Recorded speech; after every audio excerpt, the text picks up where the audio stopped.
नमस्कार, आपण पाहत आहात ATV न्यूज। पाहूयात आजची बातमी। सगळ्यात महत्त्वाचं शेतकरी सुखी तर सगळं जग सुखी असं आपण त्या बाबतीमध्ये म्हणतोय। हे राज्य लोकांचं आहे आणि लोकांसाठी आपल्याला चालवायचंय, तर खऱ्या अर्थाने या शेतकऱ्यांना कर्जमाफी ही द्यावं लागेल।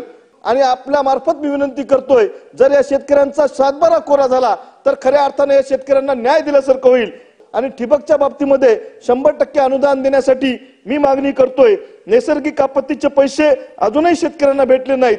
जर शेतकऱ्यांना शेतीला पाणी असेल तर त्या पाण्यासाठी जलसंपदा विभागाच्या माध्यमातून केळी पाझर तलाव आणि सिद्धेश्वर उपसा जलसिंचन योजना जर माझ्या मतदारसंघात कार्यान्वित झाली तर खऱ्या अर्थाने शेतकऱ्यांना त्या बाबतीमध्ये फायदा होऊ शकतो। आज आपण बघत असाल की वन विभागाच्या माध्यमातून सुद्धा त्या शेतकऱ्यांना दरवर्षी ज्या पद्धतीनं शेतामध्ये रानडुकरांचा त्रास असेल, शेतकरी ज्यावेळेस रात्री पाणी द्यायला जातो, भिजवायला जातो, त्यावेळेस त्या शेतकऱ्यांना रानडुकर तिथं त्यांच्यावर हल्ला करतात।